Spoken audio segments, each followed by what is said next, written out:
Hello बच्चों। हम आपके लिए लेके आए हैं बहुत ही बेहतरीन सीरीज जिसमें एलिमेंट की प्रत्येक चैप्टर के प्रत्येक एक्सरसाइज के एक एक क्वेश्चन आपको सोल्व करवाए जाएंगे।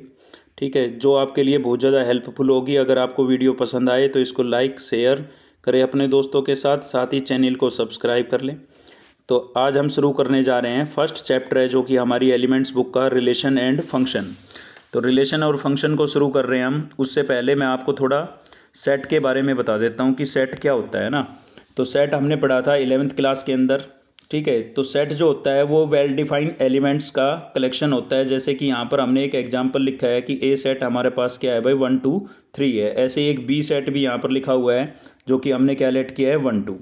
आप देख सकते हैं यहाँ पर लिखा हुआ है एन ए का मतलब होगा कि ए एलिमेंट्स में कितने एलिमेंट है, हमारे पास 3 एलिमेंट है। ऐसे ही बी सेट में कितने एलिमेंट है भाई, 2 एलिमेंट है। इसके अलावा आपको थोड़ा प्रोडक्ट की नॉलेज होनी चाहिए कि कोई भी दो सेट का प्रोडक्ट कैसे कराएंगे। तो यहाँ पर आप देख सकते हैं एक हमारे पास ए सेट है और दूसरा क्या है, बी सेट। दोनों काम कराने जा रहे हैं प्रोडक्ट। तो यहाँ पर दोनों के बीच में क्रॉस का साइन आपको नजर आ रहा होगा। दोनों का हम प्रोडक्ट करा रहे हैं। कैसे प्रोडक्ट कराते हैं, ए सेट के किसी भी फर्स्ट एलिमेंट को हम पकड़ेंगे जो कि हमारे पास क्या है, 1, और बी सेट के फर्स्ट एलिमेंट के साथ उसका प्रोडक्ट कराएंगे। तो प्रोडक्ट कराते समय मतलब आपको ऐसे ऑर्डर पेयर में लिखना है। तो 1 का 1 के साथ प्रोडक्ट क्या हो जाएगा, 1 1। 1 का 2 के साथ क्या हो जाएगा, 1 2। 1 का 3 के सॉरी अब नेक्स्ट एलिमेंट लेंगे, फर्स्ट एलिमेंट का 1 का 1 के साथ और 1 का 2 के साथ, दोनों के साथ प्रोडक्ट हो चुका है यहाँ पर। ठीक है, अब हम नेक्स्ट एलिमेंट लेंगे ए सेट का। तो ए सेट का नेक्स्ट एलिमेंट क्या है, यहाँ पर 2 है। तो 2 का 1 के साथ ऑर्डर पेयर क्या हो जाएगा, 2 1। ऐसे 2 का 2 के साथ क्या हो जाएगा, 2 2। तो ये 2 से भी कंप्लीट हो गया। अब नेक्स्ट एलिमेंट ए सेट का, यानी कि फर्स्ट सेट के एक एक एलिमेंट को पकड़ करके सेकंड सेट के सभी एलिमेंटों के साथ आपको क्या बनाने हैं, ऑर्डर पेयर बनाने हैं। तो 3 का 1 के साथ बनाएंगे 3 1। 3 का 2 के साथ बनाएंगे क्या हो जाएगा, 3 2। ठीक है, तो इस टाइप से ये हमने क्या निकाल लिया है, प्रोडक्ट निकाल लिया है। और इन ये जो पेयर बने हैं इन्हीं को हम क्या बोलते हैं, ऑर्डर्ड पेयर बोलते हैं भाई। ठीक है, तो यहाँ पर एक चीज़ और आपको समझनी है कि सबसेट, क्योंकि आगे अभी हम यूज करने वाले हैं सबसेट। तो सबसेट क्या होता है, जैसे कि आपके पास ये एक सेट है, ये बी सेट है। तो आप देख सकते हैं ए सेट के सभी एलिमेंट आपको किस में नज़र आ रहे हैं, बी सेट में नज़र आ रहे हैं। तो हम बोल सकते हैं कि ए जो है वो बी का क्या होगा, सबसेट होगा। तो कैसे लिखा जाएगा इस चीज़ को कि ए सेट जो है वो बी का क्या होगा, सबसेट होगा। जिस साइड बंद है वो आपका सेट होगा और जिस साइड ये ओपन है साइन, उसको हम क्या बोलेंगे, सबसेट। इसी चीज़ को दो तरीके से रीड किया जा सकता है। एक तो आप इसको रीड कर सकते हो कि A is a subset of B. दूसरा इसको रीड कर सकते हो कि B is a superset of A, यानी कि जिस साइड ओपन होता है उसको सुपर सेट रीड किया जाता है। चलिए अब हम पढ़ लेते हैं रिलेशन। तो रिलेशन क्या होगा भाई, वैसे तो एक सेट दूसरे सेट से जिस टाइप से रिलेटेड होता है उसको हम रिलेशन बोलते हैं। मतलब कोई भी दो सेट के बीच में जो रिलेशन होता है, ठीक है, वो उसको हम क्या बोलेंगे, रिलेशन। मतलब किसी भी एक सेट के सभी एलिमेंट दूसरे सेट से के एलिमेंटों से किस टाइप से रिलेटेड है। लेकिन मैथ में इसको हम डिफाइन करने के लिए हम ऐसे लिख सकते हैं कि आर जो है वो क्या होगा, सबसेट होगा किसका, ए क्रॉस बी का। सबसेट अभी हमने डिस्कस किए थे कि आर सेट के सभी एलिमेंट किसके अंदर बिलोंग करेंगे, ए क्रॉस बी के अंदर बिलोंग करेंगे। जैसे कि एक हमने एग्जाम्पल लिया है यहाँ पर कि इसमें एग्जाम्पल में आपको दिखाई दे रहा होगा कि आर को डिफाइन किया गया है, मतलब रिलेशन को डिफाइन किया गया है कि ऑर्डर पेयर तो आपको कैसे बनाना है, एक्स वाई। ये ऑर्डर पेयर आपका बना हुआ है एक्स वाई, मतलब आपको ऑर्डर पेयर लिखते समय एक्स की वैल्यू पहले लिखनी है और वाई की वैल्यू बाद में लिखनी है। ठीक है, उसके बाद यहाँ पर बताया गया है कि x जो है वो ग्रेटर देन क्या होना चाहिए, y होना चाहिए। मतलब x की जो वैल्यू है वो y से ग्रेटर होगी तभी वो रिलेशन के अंदर बिलोंग करेगा। साथ ही डिफाइन किया गया है कि x और y दोनों ही क्या होंगे, आपके रियल नंबर होंगे। यहाँ पर ये जो r लिखा हुआ है इसका मीनिंग क्या है, यहाँ पर किससे मतलब रखता है, ये रियल नंबर से, यानी कि x और y दोनों ही आपके क्या होंगे, रियल नंबर होंगे। तो एग्जाम्पल हमने लिया भाई, ए सेट है हमारे पास 2 4 और बी सेट है हमारे पास 1 5। ठीक है, इन दोनों का सबसे पहले हमें कराना होगा प्रोडक्ट, क्योंकि हम पढ़ चुके हैं कि जो रिलेशन होता है वो सबसेट होता है ए क्रॉस बी का। तो पहले आपको ए और बी का क्या करा लेना है, क्रॉस। तो ए सेट आपको दिखाई दे रहा होगा यहाँ पर 2 4 और बी सेट क्या दिखाई दे रहा है, 1 5। दोनों का हम क्रॉस कराएंगे तो ए के फर्स्ट एलिमेंट से बी के फर्स्ट एलिमेंट का ऑर्डर पेयर 2 1, 2 का 5 के साथ 2 5, 4 का 1 के साथ 4 1 और 4 का 5 के साथ 4 5। तो इस तरीके से हमने क्या निकाल लिया है, प्रोडक्ट निकाल लिया है भाई। ठीक है, अब इस डेफिनेशन के अकॉर्डिंग, डेफिनेशन में क्या बोला गया था, डेफिनेशन में बोला गया था कि x की जो वैल्यू है वो ग्रेटर देन y होनी चाहिए। तो जिस ऑर्डर पेयर में x की वैल्यू y से ग्रेटर है वही हमारा रिलेशन में बिलोंग करेगा। तो x क्या होगा, जो फर्स्ट ऑर्डर पेयर में फर्स्ट नंबर है वो x है, क्योंकि यहाँ पर डिफाइन है, देखिए पहले क्या लिखा हुआ है, x लिखा हुआ है और फिर कोमा लगा करके क्या लिखा हुआ है, y, यानी कि फर्स्ट नंबर x का होगा ऑर्डर पेयर में और सेकंड नंबर किसका होगा, y का होगा। अब ये जो प्रोडक्ट है इसमें आप देखिए जो फर्स्ट नंबर सेकंड नंबर से ग्रेटर है वही आपका रिलेशन में बिलोंग करेगा। तो आप देख सकते हैं कि जो फर्स्ट ऑर्डर है वो है आपका 2 1। अब इसमें 2 जो है वो 1 से ग्रेटर है तो ये रिलेशन में बिल्कुल बिलोंग करेगा। अब नेक्स्ट है हमारा 2 5, 2 जो है वो 5 से लेस है तो ये ऑर्डर पेयर रिलेशन में बिलोंग नहीं करेगा। ऐसे ही यहाँ पर है 4 1, तो 4 जो है वो आपका 1 से ग्रेटर है, 4 1 से ग्रेटर है तो ये भी रिलेशन में बिलोंग करेगा, क्योंकि ये डेफिनेशन के अकॉर्डिंग है। डेफिनेशन में जो बोला गया था कि फर्स्ट नंबर सेकंड से क्या हो, ग्रेटर हो, मतलब x जो है वो y से ग्रेटर होना चाहिए। लेकिन नेक्स्ट है 4 5, तो इसमें 4 जो है वो 5 से लेस है जबकि ग्रेटर होना चाहिए डेफिनेशन के अकॉर्डिंग, तो ये भी आपका रिलेशन में बिलोंग नहीं करेगा। यानी कि आपके पास 2 ही एलिमेंट ऐसे आए हैं जो कि आपके रिलेशन में बिलोंग करेंगे। तो आप देख सकते हैं रिलेशन आपका क्या बन गया है, 2 1 और 4 1। तो ऐसे आप रिलेशन निकाल सकते हैं, ठीक है। साथ ही हमारे पास एक चीज़ और आपको मैं बताना चाहूँगा यहाँ पर कि जो ए सेट है हमारा, ठीक है, ए सेट है वो है 2 4 और बी सेट क्या था, 1 5। यहाँ पर हमने दोनों का प्रोडक्ट कराया, तो प्रोडक्ट कराने के बाद हमारे पास ये आया 2 1 2 5 4 1 और 4 5। तो इस प्रत्येक ऑर्डर का पेयर का फर्स्ट एलिमेंट, प्रत्येक ऑर्डर पेयर का फर्स्ट एलिमेंट क्या कहलाता है, डोमेन कहलाता है। तो आप देख सकते हैं इस ऑर्डर पेयर में कितना है फर्स्ट एलिमेंट, 2, नेक्स्ट में कितना है 2 है, नेक्स्ट में कितना है 4 और नेक्स्ट में भी कितना है 4, मतलब 2 भी 2 टाइम्स आ रहा है, 4 भी 2 टाइम्स आ रहा है, ठीक है। तो डोमेन क्या हो जाएगी आपकी 2 4 हो जाएगी, क्योंकि कोई भी एलिमेंट हम रिपीट करके नहीं लिखते हैं डोमेन में। तो डोमेन क्या हुई 2 और 4। और रेंज क्या होती है, किसी भी ऑर्डर पेयर का सेकंड एलिमेंट, किसी भी ऑर्डर पेयर का सेकंड एलिमेंट। तो सेकंड एलिमेंट इसमें क्या होगा आपका 1 होगा, इसमें क्या होगा 5 होगा, इसमें भी क्या होगा 1 होगा और इसमें भी क्या होगा 5। तो कुल मिलाकर के 1 और 5 ही रिपीट होते हुए नजर आ रहे हैं, लेकिन रिपीट करके नहीं लिखने हैं। तो भाई रेंज क्या बन जाएगी आपकी 1 5 बन जाएगी रेंज, ठीक है। यहाँ पर 1 5 आएगा, 1 और 5, ये आपकी क्या हो जाएगी, रेंज हो जाएगी। अब उसके बाद पूछा जा सकता है आपसे 1 मार्क्स के क्वेश्चन बन सकते हैं इन पर। नेक्स्ट आपसे पूछा जा सकता है कोडोमेन। तो कोडोमेन क्या होती है, जैसे कि आपका जो आर है रिलेशन है वो सबसेट है ए क्रॉस बी का।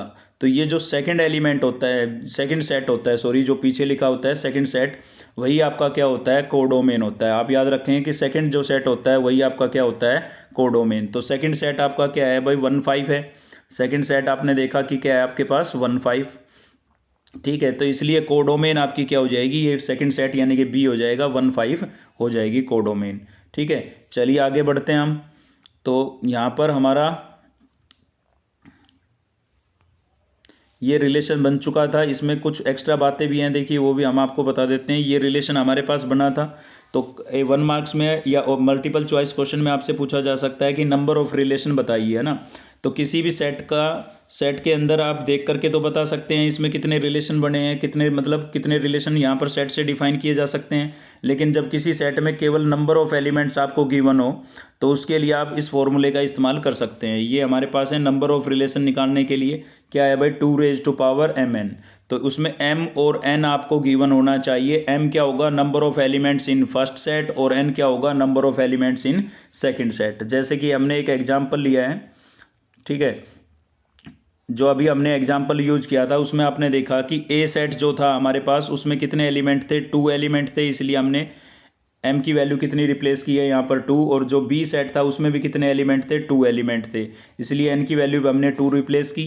2 × 2 कितना हो जाएगा 4, और 2 raised to power 4 कितना होता है 16। मतलब इन्हीं सेट का यूज करके हम 16 क्या बना सकते हैं, रिलेशन बना सकते हैं। देखिए यहाँ पर बताया हुआ है हमने कि m जो है वो क्या है, number of element in first set, और n क्या है भाई, number of element in second set. तो चलिए आगे बढ़ते हैं। हमारा नेक्स्ट टॉपिक आता है types of relation. Next topic क्या होगा आपके पास, टाइप्स ऑफ रिलेशन। तो रिलेशन जो है वो कितने टाइप्स के हो सकते हैं वो हम डिस्कस करने जा रहे हैं यहाँ पर, ठीक है। तो क्या होगा भाई, फर्स्ट टाइप आती है हमारे पास। तो फर्स्ट टाइप क्या हो जाएगी यहाँ पर, आइडेंटिटी रिलेशन। तो आइडेंटिटी रिलेशन क्या होता है, चलिए हम समझ लेते हैं। आइडेंटिटी जो रिलेशन होता है हमारा, तो उसमें क्या होगा कि भाई आर कोई भी एक रिलेशन होगा जिसमें ऑर्डर पेयर में दोनों के दोनों एलिमेंट क्या होंगे, सेम, यानी कि फर्स्ट एलिमेंट और सेकंड एलिमेंट दोनों क्या होनी चाहिए, सेम होनी चाहिए। ठीक है, नाम से पता लग रहा है आइडेंटिटी, यानी कि दोनों सेम एलिमेंट होने चाहिए और दोनों के दोनों एलिमेंट सेम सेट के अंदर बिलोंग करेंगे। ए जैसे ए सेट से आपने क्या बनाया, रिलेशन बनाया, मतलब आर जो रिलेशन है वो आपका क्या है, ए क्रॉस ए है। तो दोनों के दोनों एलिमेंट सेम सेट से बिलोंग करेंगे और दोनों के दोनों क्या होंगे, सेम होंगे, यानी कि सेम एलिमेंट सेम सेट। ऐसे रिलेशन को हम क्या कहेंगे, आइडेंटिटी रिलेशन कहेंगे। जैसे कि आपको यहाँ पर एक एग्जाम्पल दिखाई दे रहा है, ए सेट हमने लेट किया है 1 2 4, तो आप 1 का रिलेशन 1 के साथ, मतलब 1 का 1 के साथ ऑर्डर पेयर बनाएंगे, क्या बनेगा 1 1, 1 का 2 के साथ, सॉरी 1 का 2 के साथ बनाएंगे 2 2, और 4 का 4 के साथ बनाएंगे 4 4। मतलब सेम एलिमेंट का अपने आप के साथ ऑर्डर पेयर होना ही आइडेंटिटी रिलेशन होता है। 1 का 1 के साथ, 2 का 2 के साथ, 4 का 4 के साथ। ऐसे इसमें और भी एलिमेंट होते तो वो सभी अपने आप से रिलेटेड होते। ऐसे रिलेशन को हम क्या कहेंगे, आइडेंटिटी रिलेशन। नेक्स्ट आता है यूनिवर्सल रिलेशन। यूनिवर्सल रिलेशन में क्या होता है, सेट सेम होता है, यानी कि आर जो है वो आपका सबसेट होगा ए क्रॉस ए का। अब आप थोड़ा सा कंफ्यूज हो गए होंगे क्योंकि यही बात मैंने आपको फर्स्ट में भी बताई। तो फर्स्ट में क्या था, फर्स्ट में कंडीशन थी कि ऑर्डर पेयर के दोनों एलिमेंट यानी कि डोमेन और रेंज दोनों के दोनों क्या होने चाहिए थे, सेम। जबकि इसमें इस प्रकार की कोई कंडीशन नहीं है। इसमें केवल यूनिवर्सल रिलेशन में क्या बोला गया है कि दोनों के दोनों सेम सेट होनी चाहिए, मतलब उसी सेट का उसी सेट के साथ क्या होना चाहिए, रिलेशन होना चाहिए। ठीक है, एलिमेंट डिफरेंट हो सकते हैं ऑर्डर पेयर में, डोमेन और रेंज जो है वो डिफरेंट हो सकती है इस यूनिवर्सल रिलेशन के अंदर। तो यूनिवर्सल रिलेशन को और अच्छे से क्लियर करने के लिए हमने एक एग्जाम्पल भी लिया है यहाँ पर। ठीक है, तो ए सेट आपके पास है 2 3, और इससे हमने रिलेशन बनाया, तो 2 का 2 के साथ 2 2, 2 का 3 के साथ ऑर्डर पेयर 2 3, 3 का 2 के साथ 3 2, और 3 का 3 के साथ ऑर्डर पेयर क्या बन जाएगा, 3 3। देखिए आर जो है ना वो आपका सबसेट है किसका, यहाँ पर ए क्रॉस ए का, यानी कि पहले आपको ए का ए के साथ क्या निकाल लेना है, क्रॉस, और क्रॉस निकालोगे तो सेम ये का ही रिजल्ट आपके पास आएगा। ठीक है, चलिए नेक्स्ट पढ़ लेते हैं हम। नेक्स्ट है हमारे पास एम्प्टी रिलेशन। एम्प्टी रिलेशन नाम से पता लग रहा है, एम्प्टी का मतलब होता है खाली। ठीक है, मतलब एक ऐसा रिलेशन जिसके अंदर कोई एलिमेंट ही ना हो, कुछ भी उसके अंदर ना दिखाई दे। आपको एम्प्टी रिलेशन को हम ऐसे करली ब्रैकेट खाली लिख करके या फिर फाई से डिनोट कर सकते हैं। ठीक है, तो एक ऐसा सेट जिसमें नंबर ऑफ एलिमेंट्स क्या हो, 0 हो, तो ऐसे रिलेशन को हम क्या कहेंगे, एम्प्टी रिलेशन कहेंगे। नेक्स्ट होगा हमारा इनवर्स रिलेशन। इनवर्स रिलेशन क्या होता है भाई, किसी भी रिलेशन का इनवर्स। जैसे कि अगर मान लीजिए आपका आर जो रिलेशन है वो ए टू बी है, तो उसका जो इनवर्स है, इनवर्स कैसे डिनोट किया जाता है, आर रेज टू पावर -1 करके। ठीक है, तो आर जो रिलेशन है उसका इनवर्स हम निकालेंगे तो वहाँ पर ऑर्डर क्या हो जाएगा, चेंज, क्योंकि आर जो रिलेशन है वो ए टू बी है, तो इसका जो इनवर्स है वो क्या हो जाएगा आपका बी टू ए हो जाएगा। ठीक है, जैसे कि एक एग्जाम्पल हम आपको यहाँ पर दे देते हैं। कोई भी एक सेट हम एक रिलेशन लेट कर लेते हैं। यहाँ पर आर मान लीजिए हमारे पास एक रिलेशन है 1 2 और 2 3, ये एक रिलेशन है भाई। तो इसका इन्वर्स निकालेंगे तो क्या होगा, ऑर्डर पेयर में डोमेन रेंज से क्या हो जाएगा, इंटरचेंज हो जाएगा। ठीक है, तो ये हो जाएगा आपका 2 1, और यहाँ पर क्या हो जाएगा 3 2, तो ये इसका क्या हो गया, इन्वर्स रिलेशन हो गया है। मतलब किसी भी रिलेशन में डोमेन और रेंज को इंटरचेंज करना ही क्या होता है, इन्वर्स रिलेशन होता है। ठीक है, यानी कि इसके अंदर आपकी डोमेन और रेंज जो होती है वो चेंज हो जाती है। चलिए आगे बढ़ते हैं हम नेक्स्ट टाइप पर, और नेक्स्ट टाइप हो रिफ्लेक्सिव रिलेशन। तो रिफ्लेक्सिव रिलेशन में क्या है भाई हमारे पास, कि यहाँ पर किसी भी रिलेशन को हम रिफ्लेक्सिव क्यों कहेंगे, कब कहेंगे मतलब। ठीक है, ये मैं पहले आपको बता देता हूँ कि अभी नेक्स्ट जो 3 टाइप्स आने वाली है वो बहुत ही इंपॉर्टेंट है। पूरी एक्सरसाइज इन तीनों पर ही डिपेंडेंट होगी, तो आप इनको थोड़ा ध्यान से समझें। तो क्या होता है हमारा भाई रिफ्लेक्सिव रिलेशन। देखिए रिफ्लेक्सिव से ही पता लग रहा है रिफ्लेक्शन, और रिफ्लेक्शन से रिफ्रैक्शन या रिफ्लेक्शन आपने पढ़ा होगा साइंस में, जिसमें क्या होती है कि इमेज क्रिएट होती है, और किसी भी ऑब्जेक्ट की इमेज साइज में छोटी बड़ी हो सकती है लेकिन देखने में उसके जैसी ही होती है। तो इस चीज़ से आप कंपेयर करके समझ सकते हैं कि कोई भी एलिमेंट है उसकी इमेज उसके जैसी ही होती है, यानी कि सेम जो एलिमेंट है डोमेन और रेंज होगी वो दोनों क्या होंगी, सेम होंगी। ठीक है, जैसे कि यहाँ पर आप एग्जाम्पल लेते हैं हम, देखिए ये पहले तो यहाँ पर समझ लेते हैं कि ए जो है वो ए सेट के अंदर बिलोंग कर रहा है, और जो और डोमेन और रेंज है वो दोनों आपको क्या दिखाई दे रही है, सेम दिखाई दे रही है। तो यहाँ पर थोड़ा डाउट बनता है क्योंकि आइडेंटिटी रिलेशन और यूनिवर्सल रिलेशन में भी कुछ ऐसी बातें थी। तो आपको एक बार मैं फिर से अच्छे से तीनों बातों को क्लियर कर देता हूँ। अगर हमारा आर जो है वो सबसेट है ए क्रॉस ए का, ठीक है, ए क्रॉस ए का सबसेट है, और सेम एलिमेंट 1 का 1 के साथ ऑर्डर पेयर, 2 का 2 के साथ ऑर्डर पेयर और 3 का 3 के साथ ऑर्डर पेयर है केवल, ठीक है, तब तो हम उसको कहेंगे आइडेंटिटी रिलेशन। अगर आपका जो आर रिलेशन है वो केवल ए क्रॉस ए में है लेकिन सेम होने के साथ साथ डिफरेंट एलिमेंट भी है, यानी कि यूनिवर्सल रिलेशन के अंदर 1 का 1 के साथ ऑर्डर पेयर भी हो सकता है, साथ ही 1 का 2 के साथ, 1 का 3 के साथ भी ऑर्डर पेयर हो सकता है, मतलब डिफरेंट एलिमेंट का भी ऑर्डर पेयर हो सकता है, तो उसको हम कहेंगे रिफ्लेक्सिव रिलेशन, ठीक है, सॉरी यूनिवर्सल रिलेशन। और अब हम पढ़ रहे हैं रिफ्लेक्सिव। तो रिफ्लेक्सिव में क्या होता है, यहाँ पर सेट भी डिफरेंट हो सकते हैं, मतलब ए जो है वो सबसेट हो सकता है ए क्रॉस बी का भी हो सकता है, और आर जो है वो सबसेट हो सकता है ए क्रॉस ए का भी, मतलब सेम सेट भी हो सकते हैं और डिफरेंट सेट भी हो सकते हैं, जबकि यूनिवर्सल में दोनों के दोनों सेट क्या होने चाहिए थे, सेम, ठीक है। जहाँ तक की बात है यहाँ पर एलिमेंटों की, तो एलिमेंट इसमें रिफ्लेक्सिव रिलेशन में क्या होते हैं कि ए सेट में जितने भी एलिमेंट आपको गिवन है वो अपने आप से रिलेटेड होने जरूरी है, यानी कि रिलेटेड टू इटसेल्फ। जैसे कि ए सेट आपको यहाँ पर गिवन है 1 2 4, तो 1 का 1 के साथ रिलेशन होना कंपलसरी है, 2 का 2 के साथ और 4 का 4 के साथ, बाकी किसी और के साथ हो या ना हो उस चीज़ से रिफ्लेक्सिव होने पर कोई फर्क नहीं पड़ेगा, लेकिन 1 का 1 के साथ, 2 का 2 के साथ और 4 का 4 के साथ होना जरूरी है, मतलब हर एलिमेंट का अपने आप के साथ रिलेशन होना जरूरी है।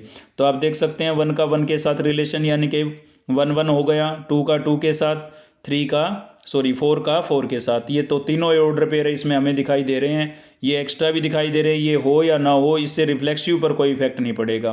तो यानी कि ये आपका रिलेशन कैसा है, रिफ्लेक्सिव है, क्योंकि प्रत्येक एलिमेंट अपने आप से रिलेटेड है। तो ये क्या होगा, रिफ्लेक्सिव रिलेशन। उम्मीद करता हूँ आपको रिफ्लेक्सिव रिलेशन का कंसेप्ट क्लियर हो गया होगा। चलिए आगे बढ़ते हैं हम। नेक्स्ट है हमारा सिमेट्रिक रिलेशन। सिमेट्रिक रिलेशन क्या होता है, देखिए अगर किसी रिलेशन में एक ऑर्डर पेयर बिलोंग कर रहा है ए बी, अगर मान लीजिए आर रिलेशन के अंदर एक ऑर्डर पेयर आपका ए बी बिलोंग कर रहा है, तो सेम उसी रिलेशन में उसका इन्वर्स यानी कि बी ए बी बिलोंग करना चाहिए। अगर ऐसा है तो रिलेशन को हम सिमेट्रिक बोल सकते हैं। तो हर ऑर्डर पेयर का क्या बिलोंग करना चाहिए, इन्वर्स। एक एग्जाम्पल के माध्यम से इसको हम और अच्छे से क्लियर करते हैं। चलिए, तो यहाँ पर आप देख सकते हैं, फिर से यहाँ पर मैंने बताया है कि ए बी बिलोंग कर रहा है और बी ए भी बिलोंग कर रहा है, तो आप रिलेशन को क्या बोल सकते हो, सिमेट्रिक बोल सकते हो, ठीक है। तो एग्जाम्पल हमने लिया, एक ए सेट है हमारे पास 2 3 4, और इससे एक हमने रिलेशन लिखा है यहाँ पर। आप इस रिलेशन में देख सकते हैं, देखिए 2 2 का इन्वर्स तो सेम होगा, तो ये दोबारा रिपीट होना जरूरी नहीं है, लेकिन डिफरेंट एलिमेंट को देखें आप, जैसे 2 3 है तो 2 3 का इन्वर्स क्या होगा, 3 2, जो आपको सेट में दिखाई दे रहा होगा। ऐसे ही 2 4 है, 2 4 का इन्वर्स क्या होगा, 2 4 का इन्वर्स होगा 4 2, वो भी आपको सेट में दिखाई दे रहा है। तो रिलेशन के अंदर जितने भी ऑर्डर पेयर है सभी का इन्वर्स उसके अंदर बिलोंग करता है, तो उस रिलेशन को हम क्या बोल सकते हैं, सिमेट्रिक बोल सकते हैं, ठीक है। चलिए आगे बढ़ते हैं नेक्स्ट टाइप की तरफ, जो कि हमारी है ट्रांजिटिव रिलेशन, जो कि लास्ट टाइप होगी, इसके बाद बेसिक कंप्लीट है, ठीक है। नेक्स्ट वीडियो में हम एक्सरसाइज को शुरू करेंगे, जिसमें A to Z question solve करेंगे हम एक्सरसाइज 1.1 के, ठीक है।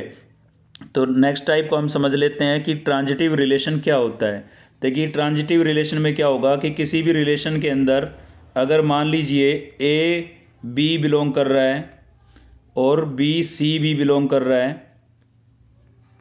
तो सेम उसी रिलेशन में दोनों के अंदर सेम जो है वो बी हो गया, तो बी को छोड़ दीजिए, क्या बचेगा, ए सी, तो ए सी भी बिलोंग करना चाहिए। यानी कि किसी रिलेशन में ए बी बिलोंग कर रहा है, बी सी बिलोंग कर रहा है, तो जो सेम एलिमेंट है उनको दोनों को छोड़ देते हैं, क्या बचा, ए सी। तो ए सी भी किसी रिलेशन के अंदर अगर बिलोंग करता है तो उस रिलेशन को आप क्या बोल सकते हैं, ट्रांजिटिव रिलेशन बोल सकते हैं, ठीक है। जैसे कि एक एग्जाम्पल लेते हैं हम यहाँ पर। तो एग्जाम्पल है लिया है हमने, ए सेट है हमारे पास, ये यहाँ पर क्लियर किया करवाया हुआ है आपको, है ना। तो ए सेट आपके पास क्या है, हमारे पास 1 2 4, और इसका रिलेशन हमने यहाँ पर बनाया, तो जिसके अंदर आप सेम एलिमेंट का तो छोड़ दें, क्योंकि भाई 1 का 1 के साथ जो रिलेशन है, ठीक है, उसका डिफरेंट के साथ चेक करेंगे। चलिए, तो 1 का 1 के साथ आपको रिलेशन यहाँ पर दिखाई दे रहा होगा, ऑर्डर पेयर क्या बना हुआ है, 1 1, ऑर्डर पेयर क्या है हमारा 1 1, और ऐसे ही 1 का रिलेशन किसके साथ है 2 के साथ, तो ऑर्डर पेयर बन गया 1 2। अब दोनों में आपके पास सेम एलिमेंट क्या हो गया 1, सेम एलिमेंट क्या हो गया 1 1 हो गया। तो नेक्स्ट ऑर्डर पेयर आपका होना चाहिए था यहाँ पर 1 2, जो कि नहीं लिखा हुआ है गलती से। ठीक है, तो चलिए हम लिख देते हैं 1 2। तो अब ये रिलेशन आपका कैसा बन गया है, ट्रांजिटिव बन गया है। जैसे और भी आप चेक कर सकते हैं इसके अंदर, एक नेक्स्ट ऑर्डर पेयर देखते हैं हम, अब की बार लेते हैं हम 1 2 को, और नेक्स्ट इसके साथ ऑर्डर पेयर लिया हमने 2 4।